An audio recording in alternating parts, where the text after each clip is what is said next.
You guys know more about it than me. What is the seed? Usually the case. What is the seed supply and the cost, especially now with the cost of everything else going up? I mean, is it cost effective? Well, and what we're looking for is, and it looks like it's actually, at least up in the Red River Valley, they're actually putting equip dollars into it. It's like, well, if they're going to pay incentives for some other operations, why couldn't they pay the cost of the rye seed or pay the cost of the helicopters so that it makes it a reasonable, to offset that cost, give some incentive to somebody to put that on because of the benefits. Have you seen any difference from the western part of the state to the eastern part of the state as far as amount, like you said, amount of rain? Yeah, the western part of the state. Yeah, and have they benefited because they have a cover crop that doesn't dry out as much? They're able to possibly retain more moisture. Well, or the flip side is no. There's a concern. That's another thing we want to measure. A concern is, are we going to deplete, especially because it's looking like it's going to get drier.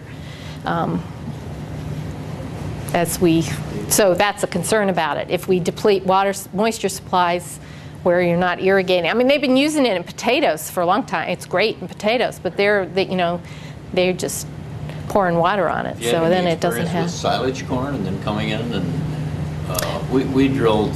Yeah, we did some of that last year for a neighbor.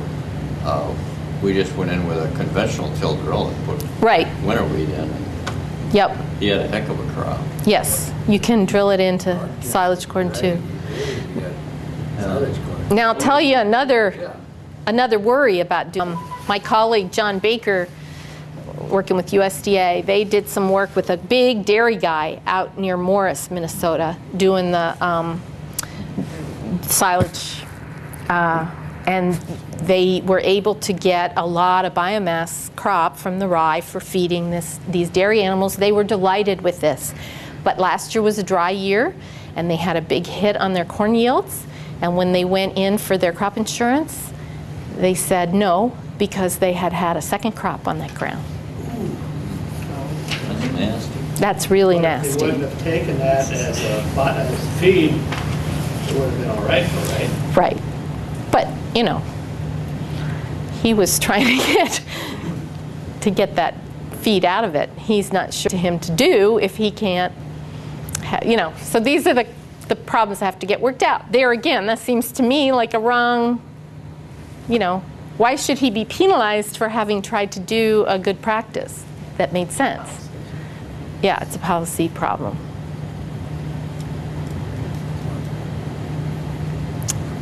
Any other questions?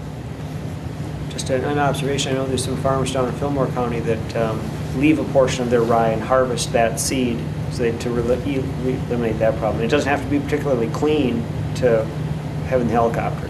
I don't think. I mean, it can't be too dirty because it costs something to have the weight, but you can have. Yeah. And getting the rye seed, that's a good idea to have the rye that you want, because that's another problem we run into. Now we're trying to get, the prices, I think last year were $8, and then when we were checking on trying to reserve some, because this coming season we want to plant some the beginning of August, the middle of August, and the end of August, just to kind of bracket the window, what would be potential times. And the prices are up $13 now. So, that's another issue. You want to have a good, reliable source of rye seed. And if you do raise your, it makes a ton of straw. Yeah. Is there, now that's an annual rye, correct? It's not a perennial? Oh no, this is all cereal rye. This is grain rye. Oh yeah. Yeah, but yes, annual rye. No, it's not perennial ryegrass. No, it's the annual rye. But not annual ryegrass. Not ryegrass. The cereal rye grain.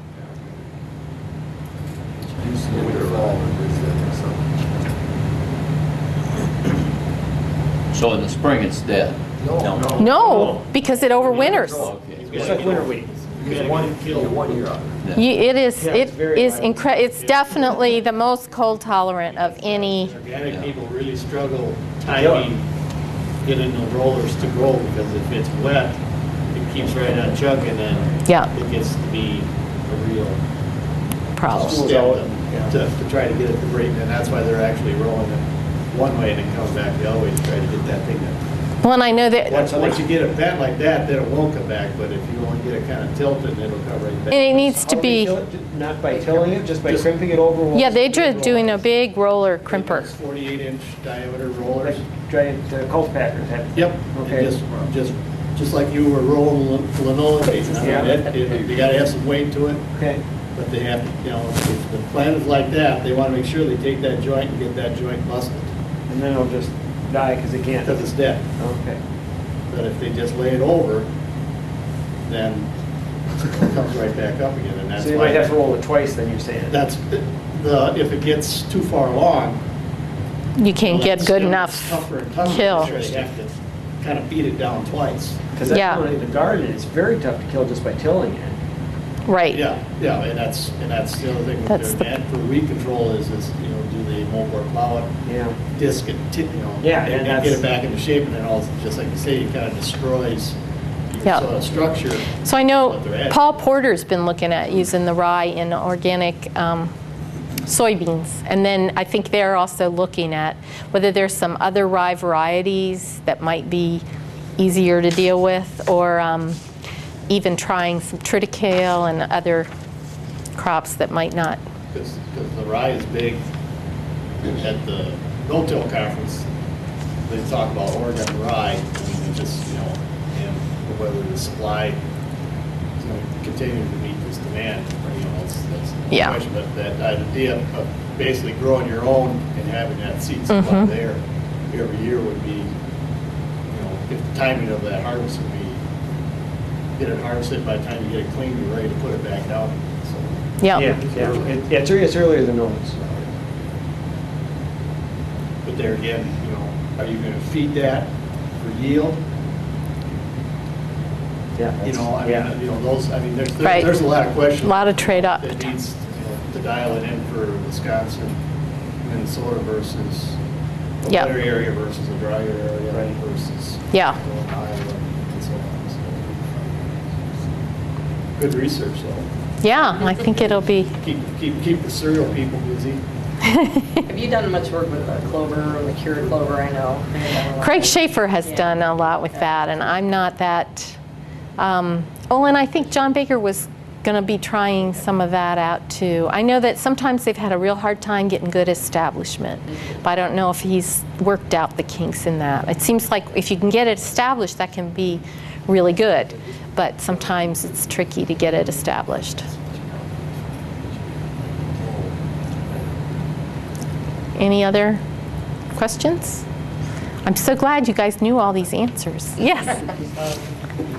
When you started your presentation, you talked about maintaining a certain level of organic matter in our soils. And I guess I've got a question of if crop residue is removed, cellulose, ethanol, whatever, what's the breaking point? If you wanted to maintain what you had, Well, that's. can any be removed? I think there's a lot of people trying to do some research on that right now, because that's looks like it's coming down the pike. And just kind of based on some modeling exercises and old data that's being resurrected, not specifically addressing this because we didn't know about this then.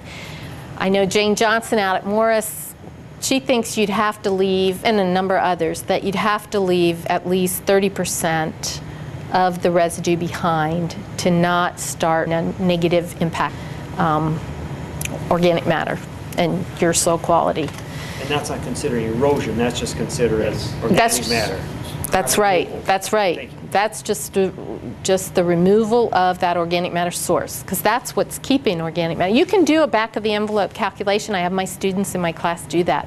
How much, because you only leave behind so much of the carbon. Most of it burns off, right, as CO2 in the atmosphere. You can figure out how much residue you've got to have to raise your organic matter by 0.5% or whatever. It's a phenomenal amount. So to keep it even, it takes a lot of organic matter. So it's really worrisome to think about for any of the crops we're talking about, really. I mean, especially something like corn, but even if you're going to do switchgrass or this giant, what's it called? Scanthus or something. Miscanthus, right, you know. Well, maybe that one's different because I think that spreads. That's whackgrass. Yeah, that's that's a worry for other reasons. But you know, if you're going to take it down to the nub, we're going to have huge erosion problems and soil degradation, and not be able to continue to support crop on that ground. I mean, then you're just using the soil as an inert growing medium. It's like sand. And that's going to take a huge amounts of energy and nutrients and water to keep that going. It's a big worry to me. I have to say, I think morale is kind of low in the soils department these days, because between Tillman out there saying that, oh, we're just going to plant prairie everywhere, as if that's an easy job, and that's what we got to do, and then the idea that no, we're going to do cellulosic ethanol and grow corn from fence post to fence post again, and I don't know. It's kind of scary. Does the Chicago Board of Trade get involved in carbon credits then with agriculture the way it is? How is that coming into play? I know a lot of us here have probably gotten letters about, you know, sign on the dotted line and we'll buy your carbon credits and then we're going to sell them. Yeah. I don't know a whole lot about it, but my worry is that I've seen, for example, the articles that summarize the stuff where you go on the web and it'll talk about all these benefits from no-till. Well, it turns out in a number of soils, if you manage your tillage well, you can hold just as much carbon, because all these results from no-till, and I'm not saying don't no-till. I mean, no-till's great in certain situations and where it's not too cold and wet. But really, a lot of your big bump up in carbon is at the surface because you're not tilling it in. But if you measure over the depth of tillage or even below, because you often get more biomass in the tilled system, you end up with, at least in some soils, as much carbon under a tilled system as under a no-till system. And here they are calculating carbon credits. And you know, in some places that's just not true. I know in no-till can be a huge advantage because tilling that stuff up, you really burn it off faster. But for us, we're putting some down below, and that can hold on to some of it. So if you measure the whole profile.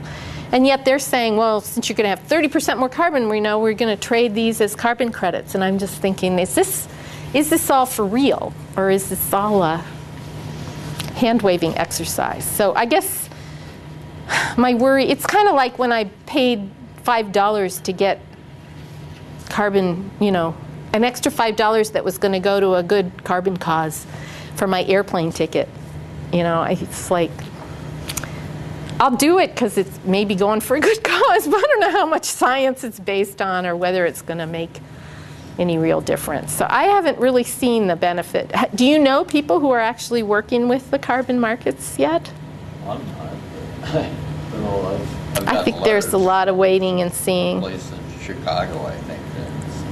The Farmers Union is trying to do some things. I can't remember who else they're partnering with, but I think there is research trying to figure out how do you actually do this little calculation. Right. Yeah. You know, and I think some of it is pushing toward kind of these beneficial uses or other ways to benefit farmers for the benefits of their land. Right. So I think in terms of a policy push, it's good, but the science is lagging. It's a very complicated region.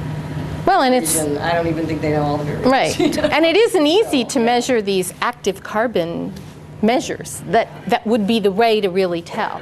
And you can't just plunk down and get a total carbon measurement and have that tell you anything. So. And then there's the problem, for example, here, even if we do no-till, with our soils the way they are, you end up getting it, you build up the bulk density, you stratify the nutrients, and eventually we kind of have to do rotational tillage. I mean, after a few years of no-till, we have to do some tillage. Well, you lose, you know, if you were building up, it's just like my changing that, once I till back into the corn, I lose some of that stuff. So It seems to me we ought to do it based on what we know are good practices. And what we can show is reducing erosion and reducing nutrient losses. And then let's pay the carbon credits to do what we know are good practices instead of making up what, anyway. Well, thanks. I've really enjoyed the conversation. Well, we would like to thank you for coming and giving a great presentation. Thank you very much. Yes, thank you.